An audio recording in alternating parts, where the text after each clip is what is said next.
June 11th, 1985, 3:14 a.m., aboard the MS Pacific Sky, slicing to the Caribbean's inky waters. Eleanor Row's vintage Minolta camera clicks, capturing a moonlit hatch in a forbidden corridor. Her hand trembles. Michael's grip tightens on her arm. "We shouldn't be here," he whispers, eyeing a shadowed figure in a white uniform vanishing around a corner.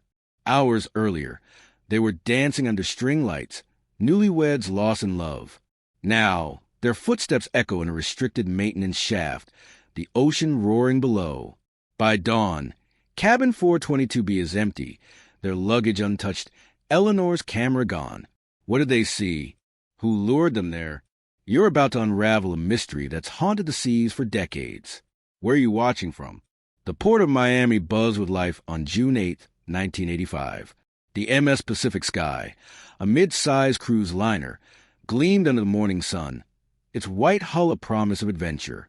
Passengers streamed up the gangway, clutching tickets in dreams of turquoise waters. Among them, Eleanor and Michael Row, newlyweds from Asheville, North Carolina, held hands, their faces glowing with the kind of joy only a fresh marriage brings. Eleanor, 28, with her auburn hair tied back, wore her vintage Minolta camera like a necklace, snapping photos of the bustling deck. Michael, also 28, carried their single shared suitcase, his quiet smile betraying his excitement. This was their honeymoon, a gift from Eleanor's parents, a week-long escape through Nassau, St. Thomas, and the Dominican Republic. Their story begins like a postcard, a small backyard wedding 3 days earlier, surrounded by family, wildflowers, and homemade cake. Eleanor, an artist with a knack for seeing beauty in the mundane, had met Michael in a college biology lab, where his steady hands and quiet humor won her over. They were opposites, she, vibrant and talkative, he, reserved and thoughtful, but together they were whole. Friends called them inseparable, the kind of couple who finish each other's sentences. Assigned to cabin 422B on the starboard side of the lower deck, they settled into a modest room with a porthole view of the sea. The cabin was small but cozy, with 2 narrow beds pushed together, a wooden nightstand, and a bathroom barely big enough to turn around in. Eleanor's suitcase spilled open with colorful dresses. Michael's held neatly folded shirts. By 4:45 p.m., the ship's horn blared and the Pacific Sky pulled away from Miami, cutting through calm waters as the Florida coast faded into a golden haze. For 2 days, the Rows were everywhere. Passengers noticed Eleanor's infectious energy. She'd strike up conversations with strangers, her camera clicking as she captured candid moments. A child chasing seagulls, an elderly couple dancing, the bartender juggling bottles at the Horizon Lounge. Michael followed her lead, his quiet amusement grounding her exuberance. They laughed through comedy shows, swayed under string lights during deck parties, and sipped pina coladas, toasting their new life. They were the kind of couple you wanted to root for, said Janet Miller, a passenger from Ohio, in a 1985 statement. You could tell they were in love. But on the third night, June 10th, something shifted. The Rows dined alone at the Coral Reef restaurant, dressed for the formal dinner. Eleanor wore a deep blue dress, Michael a borrowed blazer. They shared a bottle of wine, their table lit by a flickering candle. A waiter, Miguel Santos, later recalled Eleanor laughing as she adjusted her camera, snapping a photo of Michael mid-toast. They seemed happy, he said. Nothing out of place. That was the last time anyone saw them. The next morning, June 11th, the ship docked in Nassau. The air was thick with humidity, the port alive with vendors and tourists. But cabin 422B remained silent. Carlos Mendez, a steward tasked with cleaning deck 4, knocked at 8:15 a.m. No answer. He entered and found the room eerily untouched. The beds were made, the luggage half unpacked. Eleanor's camera was gone, but Michael's watch, a silver Timex he never removed, lay on the nightstand. It felt wrong, Carlos later told investigators. Like they'd stepped out for a second, but never came back. At first, the crew assumed the Rows had joined an early shore excursion. But when their names didn't appear on any logs, and they failed to check in by noon, whispers spread. By 6:30 p.m., Captain Raymond Holtz ordered a full search. Crew members scoured the ship, decks, lounges, even the engine room. Nothing. No bags, no clothes, no sign of struggle. The Rows had vanished. The ship's security logs showed their cabin door last accessed at 11:14 p.m. on June 10th, likely when they returned from dinner. No onboard expenses were recorded after that. No one reported hearing screams or disturbances. Neighboring cabins were quiet. "It's like they dissolved," said passenger Linda Hayes, who'd chatted with Eleanor the day before. When the ship docked in San Juan the next day, the Coast Guard and U.S. Consulate were alerted. A missing persons report was filed, and the cruise cut short, returning to Miami with investigators already on board. The FBI joined the case, led by Special Agent Dana Whitmore, a seasoned maritime investigator. She interviewed passengers, crew, anyone who'd crossed paths with the Rows. But no one saw them after dinner. No one heard anything. The only clues were Michael's watch and Eleanor's missing camera. Whitmore's gut told her this wasn't an accident. The seas were calm that night. No storms, no high winds. The decks were dry. "Couples don't just fall overboard," she said in a 1997 interview. "And they don't vanish without a trace unless someone wants them gone." The investigation dug into the Rows' lives.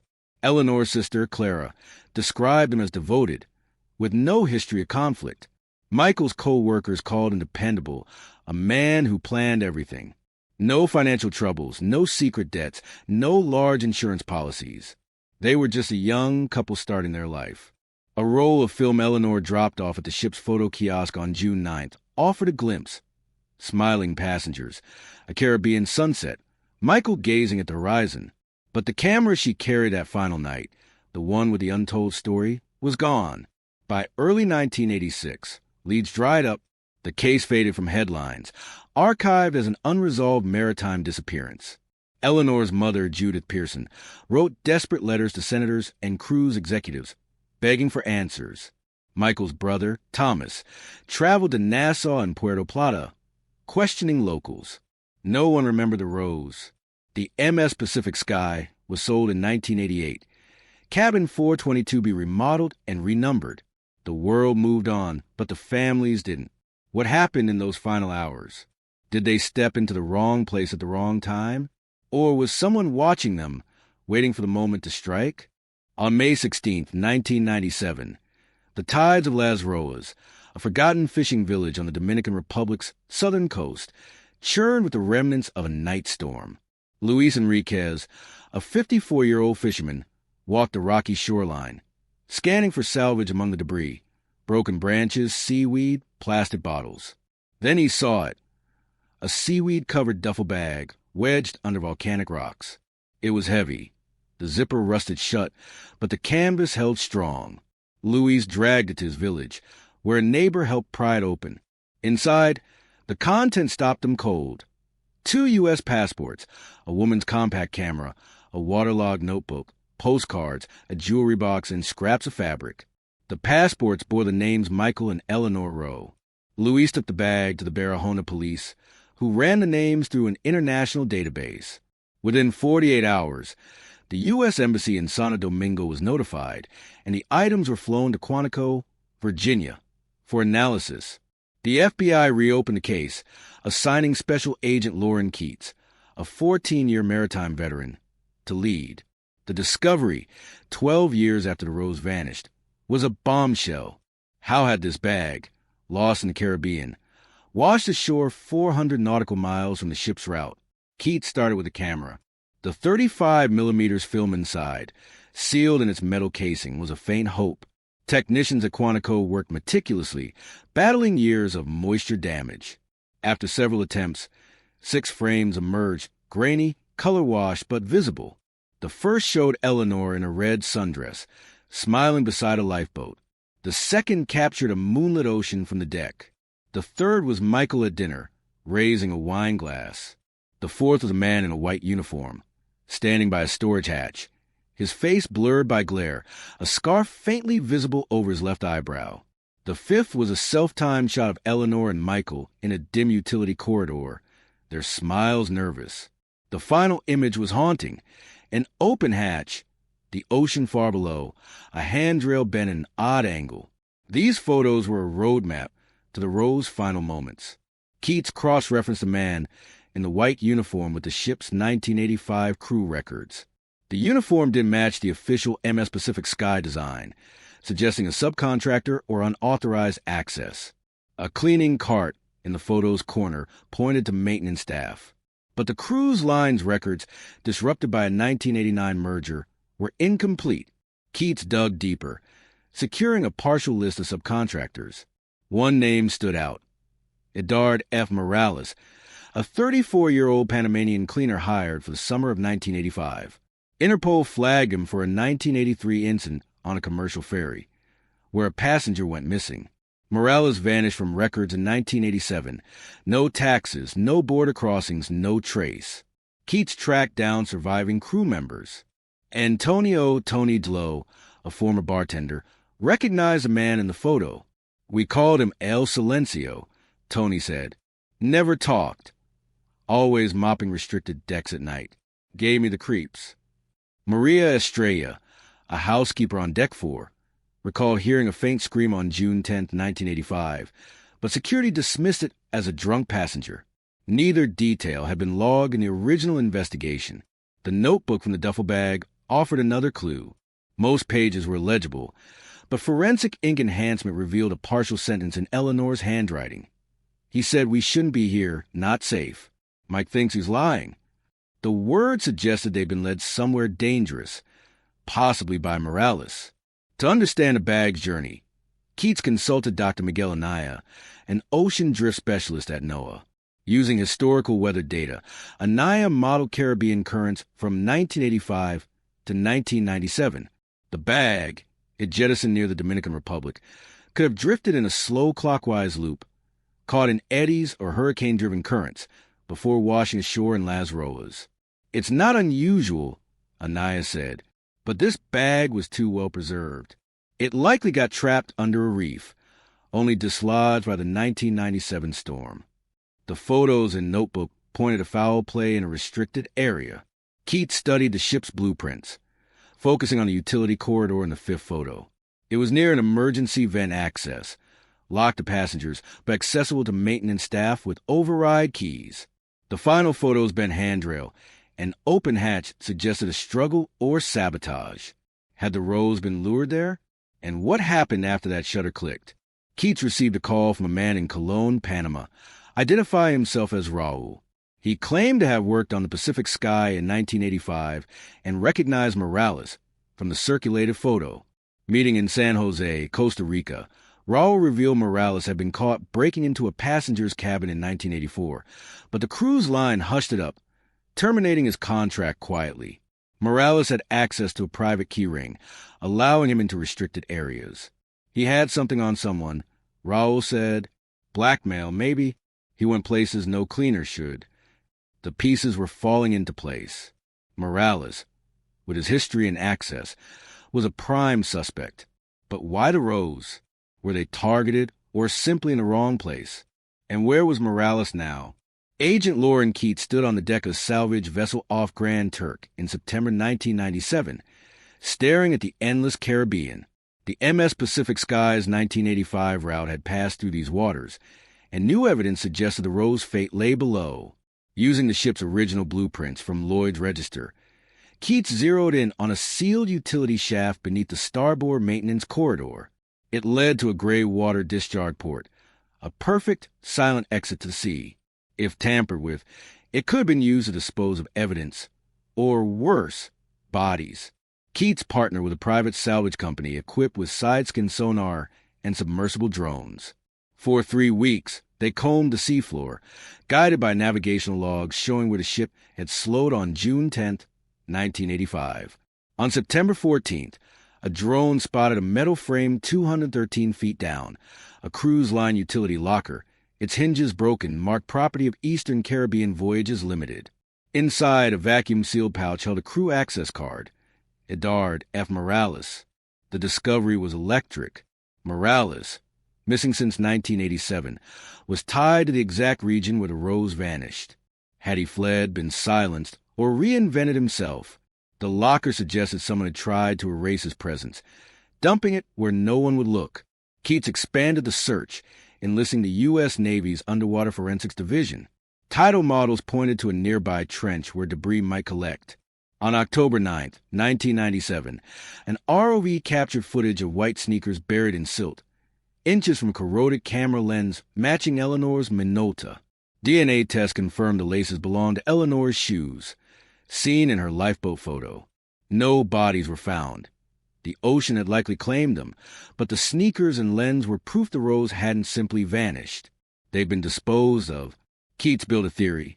Morales, with his unauthorized keys, lured the Rows to the maintenance corridor, possibly under a pretext, a tour, a warning, or threat. Eleanor's notebook suggested suspicion, but they went anyway. The bent handrail and open hatch in the final photo pointed to a struggle or forced exit. The duffel bag, tossed overboard, drifted for years, preserved by chance. Morales' access card, dumped separately, sealed his involvement.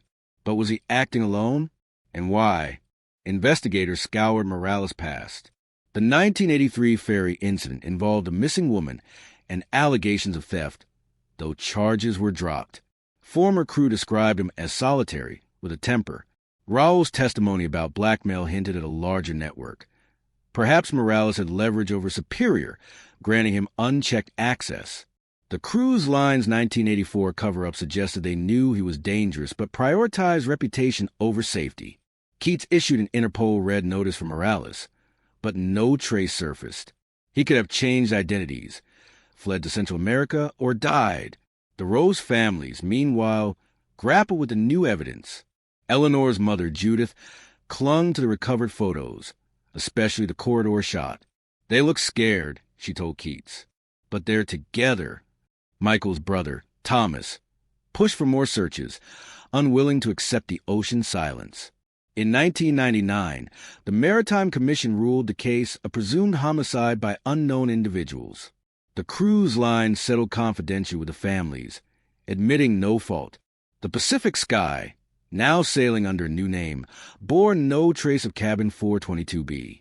The photos, except for the one on Judith's mantle, remained locked in FBI archives. But questions lingered. Did Morales target the Rose for a reason, robbery, revenge, or something personal? Or were they collateral in a larger scheme? The notebook's warning, "He's lying," suggested a betrayal. And what of the cruise line's silence? Did they know more than they admitted?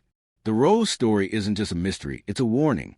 Cruise ships, floating cities of luxury, hide dark corners where secrets slip through the cracks. Every year, passengers disappear, their cases fading into the waves. What else lies beneath the surface, waiting to be found? The Caribbean Sea doesn't give up its secrets easily.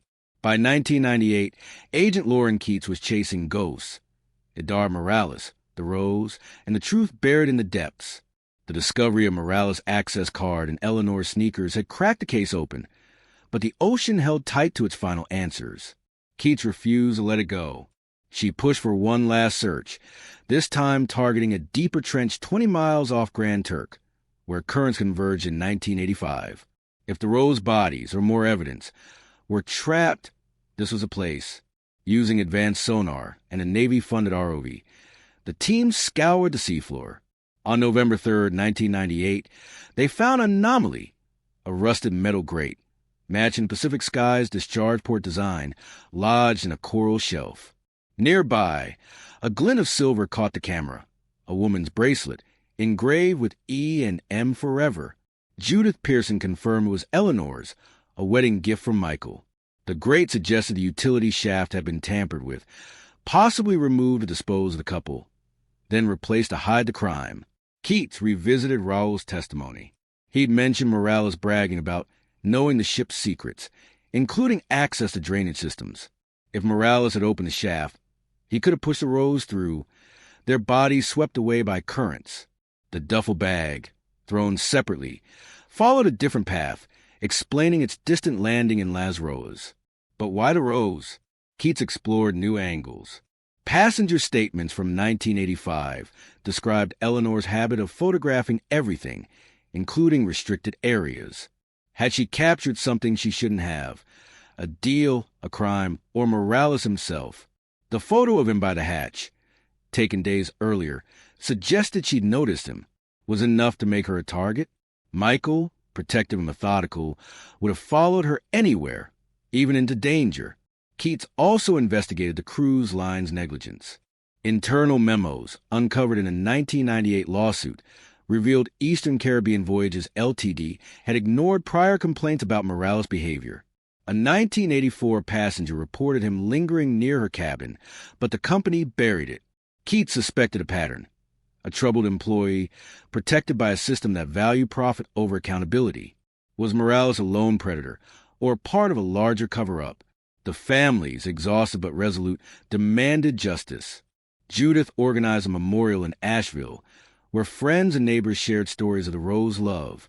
Thomas, still searching, hired a private diver to comb Caribbean reefs, chasing rumors of sunken debris. The bracelet, now in Judith's hands, was their only tangible link to the couple. By 2000, the case stalled again. Morales remained a phantom, his fate as murky as a rose. Keats retired in 2002, leaving a file thick with questions. The Pacific Sky was scrapped in 2005, its secrets dismantled. Yet the Row's story lingered, whispered in true crime forums and maritime journals. Could Eleanor's final photos hold one last clue? Or does the ocean still guard the truth? The Caribbean sun set slowly, casting long shadows over the waves that claimed Eleanor and Michael Row. On June 10, 1985, they vanished from the MS Pacific Sky, leaving only a watch, a camera, and a mystery that refuses to rest. 12 years later, a duffel bag washed ashore its contents: passports, photos, a cryptic note pointing to a man named Morales in a hidden hatch. Sneakers and a bracelet, pulled from the seafloor, confirmed the worst. The Rows didn't just disappear. Someone made them vanish. The case, ruled a homicide in 1999, offered no arrests, no bodies, only fragments of a love story cut short. Eleanor's mother lights candles every June 10th, her mantle holding a photo of the couple, smiling but scared, in a corridor where their fate was sealed. The ocean keeps its secrets, but the Rose story asks us to look closer, at the shadows on the deck, the silences in the logs, the truths buried in plain sight. What else have we missed? And who else has slipped through the cracks of a floating world where no one's watching?